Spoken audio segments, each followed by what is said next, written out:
The sun hung low, a molten brand on the horizon, casting long shadows over the prairie. Wind stirred dry grass like the breath of something old and restless. A man rode alone, his hat tugged low, eyes scanning the ridgelines with the caution of a creature too long hunted. The horse beneath him bore the dust of many miles, ribs shadowed beneath hide, but it moved with purpose, like its rider, lean and unsentimental. He was known in whispers across counties, though no one knew his name. Some called him Hound, not for loyalty, but for the way he tracked what others wouldn't. Game, ghosts, men. It didn't much matter to him. He lived past the edge of mapped territory in a weather-beaten shack that leaned like it had secrets, same as him. Out here, beyond the sheriff's breath, beyond the town's guilt, he carved silence into survival. That morning, he'd set out before the frost melted, rifle slung, pack strapped with dried meat and flint. He'd been following faint sign of mule deer through gullies and brittle scrub when the buzzards came into view, circling in drunken spirals above the basin below. Not many things made him flinch anymore, but scavengers still made his stomach turn. They knew the scent of death better than any man, and they didn't circle long for nothing. He angled his horse downslope, loose dirt slithering beneath hooves. The basin opened up like a wound. Split stones, wind-washed bones. Broken wagon, will half buried in dust. But what caught his eye wasn't the wreckage. It was the flash of white against the earth. Fabric. Torn. A veil. He dismounted. The rifle stayed in his hand. Instinct. The wind tasted of copper and rot. The woman lay half covered in dust, like the land was trying to take her back. Her dress was once blue, now bloodied and torn at the hem. Her boots were gone. One wrist bent wrong beneath her. Skin the color of fever and too many nights under cruel stars. A note, yellowed and rain-puckered, had been pinned to her collar with a rusty needle. He didn't read it. Her chest moved. It was barely a breath, but it was enough to make him curse under his breath. She was alive. And now he had a choice to make. He knelt beside her. Her face, swollen, sunburnt, and scraped, twitched when he brushed hair from her brow. He saw something beneath the grime. Not beauty, not fragility, fury, tucked behind broken lips and a half-opened eye. She looked at him like she expected the worst, like she'd already lived through it. "You should have died out here," he muttered, not to her, but to fate. Her lips parted. A sound tried to crawl out, but all that came was a dry hiss, like wind through a hollow bone. He stared at her another long moment, then stood. His hands didn't hesitate. He scooped her up, light as a sack of nothing, and hoisted her across the saddle. She didn't fight, didn't speak, just hung there like a ghost too stubborn to pass on. By dusk, the cabin appeared out of the earth, small and dark against the burnished sky. The boards creaked like old men muttering in their sleep. He laid her on the cot near the fire, stripped away her torn dress, cleaned the wound on her side. It was a graze, bad but not fatal. No other injuries, not fresh. Her body bore old marks, though, scars on her back, like someone once used a belt more than words. She woke, briefly, when he stitched her. Didn't scream, just gritted her teeth and stared at the rafters like she was counting the cracks to stay sane. Her eyes didn't leave his face the entire time. Not fearful, not grateful, searching. He said nothing. Later, as the fire cracked and rain began ticking against the roof, he sat across from her, sharpening his knife on a worn stone. She was asleep again, or pretending to be. He wasn't sure which. The note still lay folded on the table, untouched. He could hear the storm building beyond the hills, the kind of storm that tore fences out of the ground and kept folks awake with the memories they'd buried. The woman murmured something in her sleep. A name, maybe. Or a warning. He looked at her, really looked this time. Her hands were rougher than her voice had been. Her fingernails torn, black under the tips. This wasn't the first time she'd bled on the road. Mail-order brides didn't come alone. They arrived in convoys or under escort, sent by hopeful men in lonely towns who paid good coin to soften their lives with silk and skin. What kind of man sent her alone? What kind of woman rode, anyway? A log cracked in the hearth. The flames rose higher, throwing orange across her face. For one moment, he saw past the dirt, past the wound. There was something there, a memory, half-formed, crawling through the dust of his own mind. He stood, walked to the table, picked up the note. Just one word caught his eye before he folded it again and shoved it into the stove without reading more. His name. Not the one the townsfolk muttered. The real one. The one he hadn't heard since a child screamed and a woman burned, and he buried them both in silence. The fire devoured the note without protest. Behind him, the woman stirred. She didn't wake, but her lips moved. He couldn't make out what she said, but it wasn't prayer. Not that kind of sound. He stared at the flames a while longer, then whispered into the smoke, "Who in hell are you?" And the wind outside answered first. The woman didn't speak for 3 days. She lay in the cot like a shadow pinned to linen, eyes flickering open in flashes, never longer than a few moments. When she finally rose, she moved slow, careful, like someone used to counting steps between danger. She refused help, draped the blanket over her shoulders like a shroud, not for warmth, but for modesty that wasn't entirely modesty. She didn't ask who he was, didn't ask where she was. She just looked around the one-room cabin, as though measuring every exit, every corner, every object that could be used as a weapon. He didn't ask her name. She made herself useful by the next morning. There was no hesitation in her touch when she stirred the fire, and no fear when she handled his iron skillet. Her silence wasn't meekness. It had weight to it. She moved like someone who had once lived with noise, violence, maybe, and now preferred silence as armor.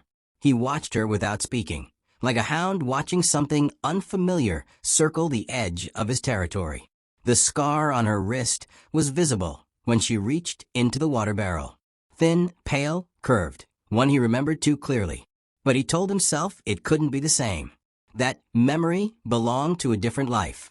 One where fire lit the sky and everything ended in screams. That afternoon, as she cleaned her own wound with water and flannel, she finally broke the silence. "I was going to Dawson Ridge," she said, not looking at him. Her voice was rough, like someone unused to speaking softly. "To marry a man named Pierce. He sent for me." He leaned against the wall, arms crossed, a worn toothpick between his teeth. "Dawson's 60 miles southeast. You weren't headed that way." She didn't flinch. "We got turned around. Storm broke the wagon axle. We tried to wait it out. The driver took the horse and left. Said he'd find help." He studied her. "And the wound?" "Raiders. For men. Came at night. Took the other girl. Thought I was dead." A pause stretched out between them like a noose being tied. "There's no other girl." She turned her head slowly.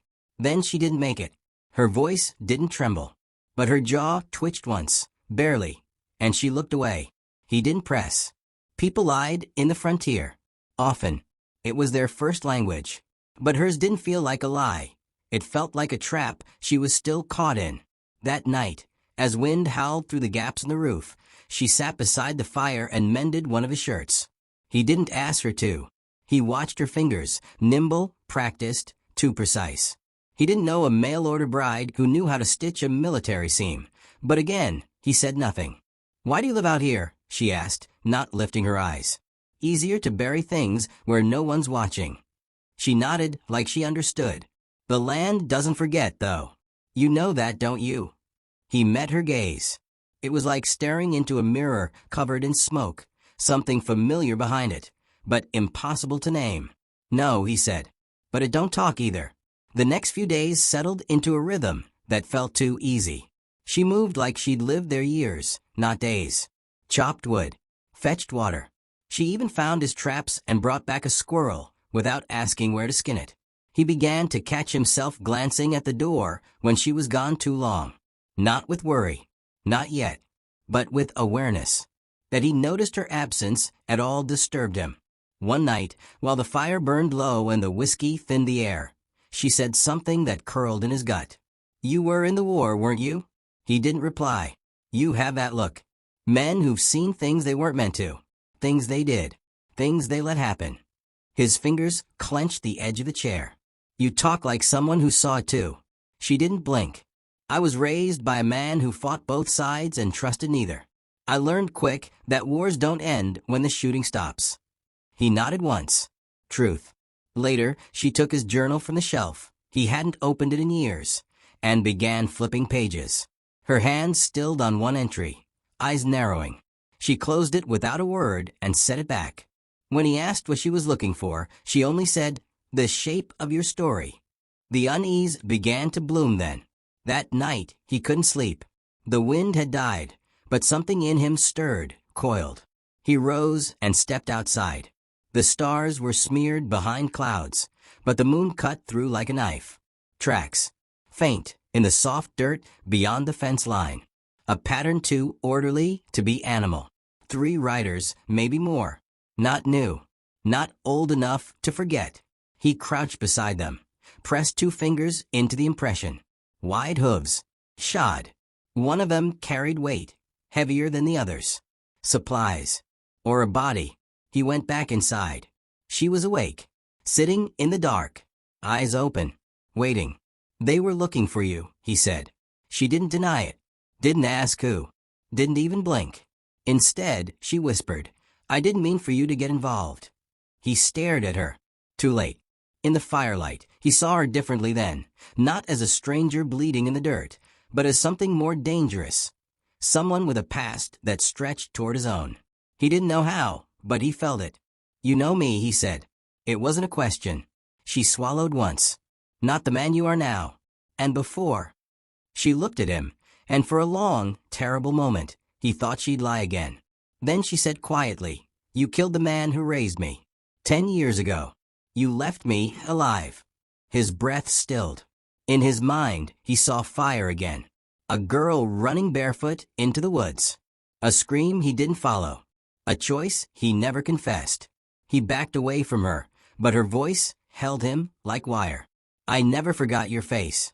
She stood slowly, barefoot on the creaking floor. "And you don't remember mine, do you?" His eyes dropped unbidden to the scar on her wrist. The curve of it matched the cut he'd seen that night. A flash of skin in firelight as the girl dragged a child into shadow. A child. His daughter.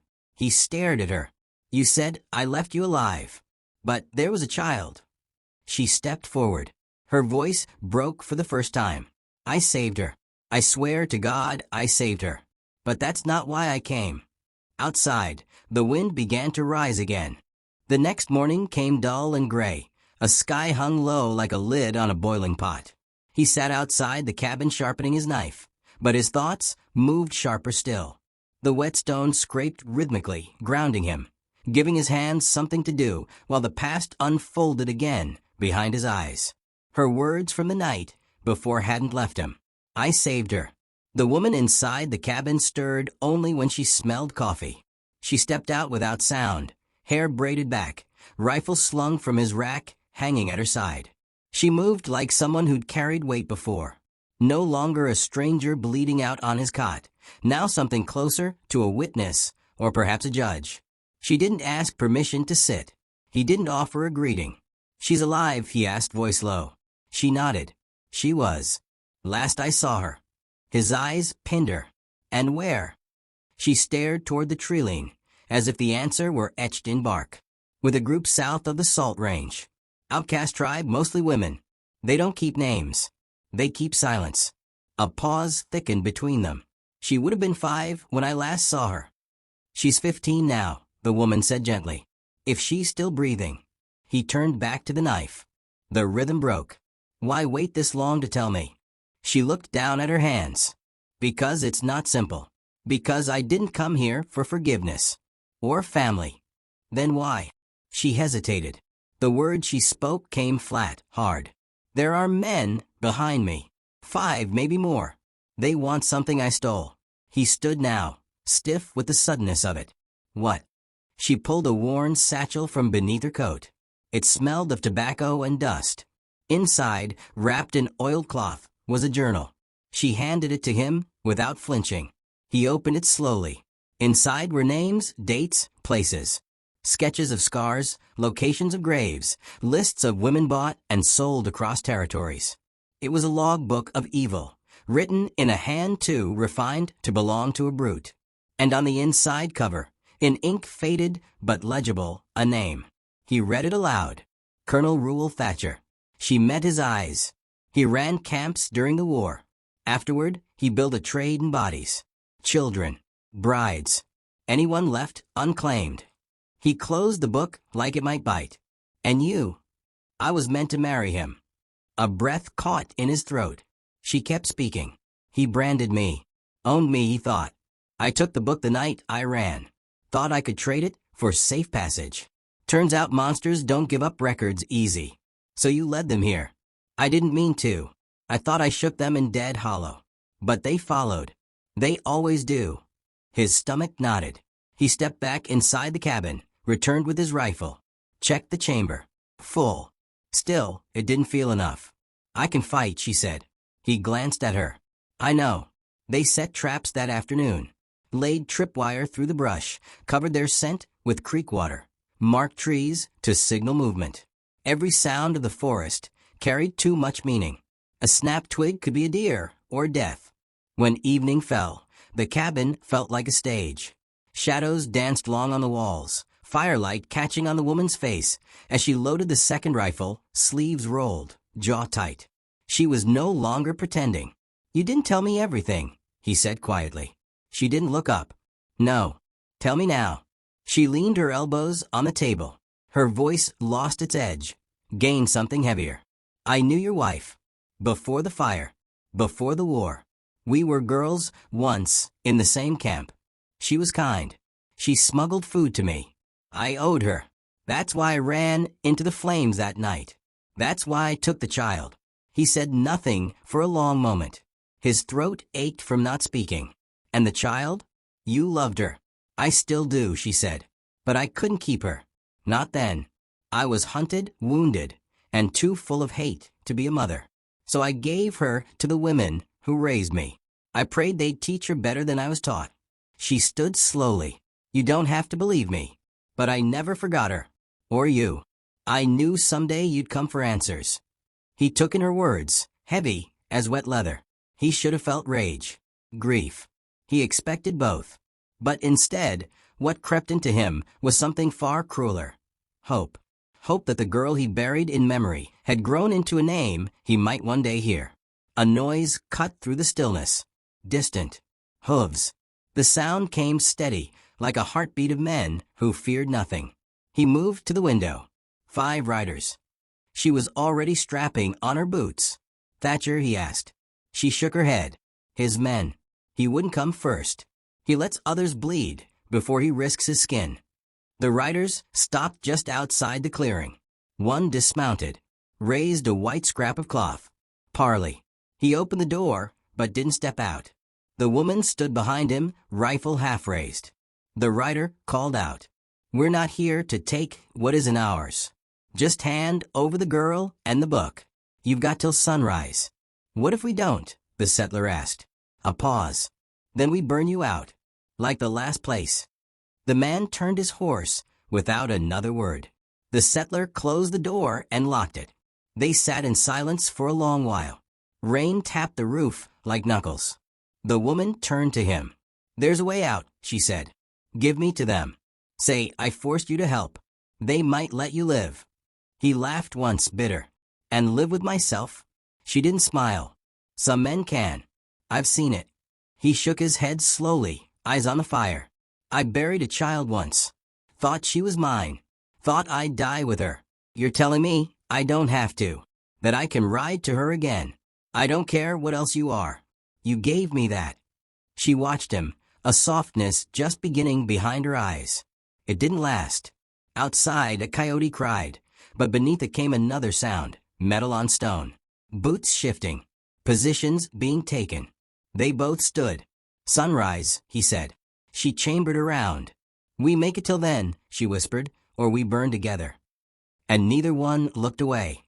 Dawn came slow, bleeding red across the sky, like a wound unwilling to heal. The settler stood at the edge of the cabin's shadow, watching the light crawl over the ridgeline. His rifle rested in his hands like it had grown there. Inside, she readied what little they had, extra shells, a skin of water, a blade hidden in her boot. There were no goodbyes exchanged. only the soft understanding between people who knew their choices had already been made. The clearing was quiet. Birds didn't sing. Even the wind had gone still. When the riders returned, they came, as they said, 5 of them, spaced wide to avoid crossfire. Rifles slung casual, confident. One wore a red sash across his chest. Another had a scar like a branch down his cheek. They dismounted, stepping slow, boots sinking into the damp earth. The man with the red sash lifted a hand. "You made the wrong choice." The settler stepped forward, just beyond the porch, gun at his side. "You always talk first." The man grinned, teeth yellow as candlelight. "Talk or shoot. Makes no difference to me." Behind him, the woman moved to the window, slit they'd carved the night before. Her breath came slow, practiced. She knew where they'd placed the first trap. The settler stepped back. "Fine." The first shot cracked before the red-sashed man could blink. His boot found the wire hidden beneath the brush. Then the sky took him. The explosion lifted dirt, blood, and steel into the morning. Confusion shattered across the riders. One fired blindly into the trees. Another turned to run, only to drop with a hole through his back. Then it was just 3. The settler dropped behind the stump they'd hollowed out. Bullets chewed bark and dirt around him. He could hear her firing from inside, deliberate, cold. A man screamed. Then silence. The last one made it to the cabin wall. Quick. Too quick. The woman didn't see him until his shoulder burst through the door. They crashed together, wood and steel clattering. Her rifle knocked wide. He was bigger, younger, and burning with adrenaline. She reached for her knife, missed. He slammed her into the table. The breath left her lungs. But she didn't stop. She bit down hard on his ear, hard enough to draw blood. He roared. That was enough. The settler was there in an instant. No hesitation. One shot, close. The man dropped. The silence after was heavier than the gunfire. They didn't speak. They stood in it, letting their ears adjust, hearts slow. Then a sound cut through it. A slow clap from beyond the trees. Another rider. Alone. Dressed in black. His coat brushing the tops of his boots like a preacher's robe. He didn't carry a rifle. Just a silver pistol on one hip and a grin that didn't match his eyes. "Impressive," he said. "You fight like people with nothing left to lose." The settler stepped forward, blood still on his hands. "Colonel." The man bowed his head. "I thought you'd look more broken. Must be the years." She appeared at the doorway behind him, a fresh round in her rifle. The colonel didn't flinch. "You have something of mine," he said, voice calm. "The book, yes, but more than that. You have the gall to think you can run from your sins." She raised her rifle. "I didn't run," she said. "You did. From the war. From judgment." He smiled. "And now you think killing me will fix it?" She shook her head. "I'm not aiming to fix anything." The settler moved beside her, leveled his rifle. The colonel raised a hand. "Before you pull that trigger, let me offer you a trade." She hesitated. "I know where she is," he said. "Your little girl. The one with the fire in her eyes." The settler stiffened. "You're lying." "Am I?" The colonel pulled a folded piece of paper from his coat, held it out. "She's alive. Living under a different name. In a schoolhouse near Clearwater Crossing. I kept tabs. Insurance." She stared at the paper, then at the settler. "If you kill me," the colonel said, "you burn the map." For a long moment, nothing moved. The wind held its breath. Then she stepped forward, took the paper. "You really kept track of her?" she asked softly. The colonel smirked. "Of course. She's valuable. Maybe more than you." She looked down at the note, then shot him in the chest. He staggered back, surprise replacing smugness. Another shot, this one from a settler, took him in the throat. The colonel collapsed, hands twitching in the dirt. Blood bubbled between his lips, but no words came. His eyes stared up glassy, unread. She stood over him. "You never understood. Some things ain't for sale." The wind picked up again, dragging dust over the body. Inside the cabin, the fire had died. The smell of blood mingled with smoke and old pine. They'd buried the bodies before sunset. far enough from the house the land wouldn't remember their names. She handed him the paper that night. It had a name, an address, a date. It looked real. "She's there," she said. "If he lied, I'll find out before you do." He stared at it for a long while. "You should come with me," he said. She looked at the stars. "I think I've burned enough bridges for now." He nodded. Nothing else needed saying. They left the cabin before dawn. She took the southern trail, disappeared into the scrub without a backward glance. He rode north, the paper in his coat, next to his heart. Weeks passed. He followed the trail to Clearwater Crossing, found the schoolhouse, watched from the hill as children spilled out at midday. A girl with dark braids ran to a woman and hugged her waist. He didn't move closer, didn't announce himself, just watched, then turned his horse and rode into the wind.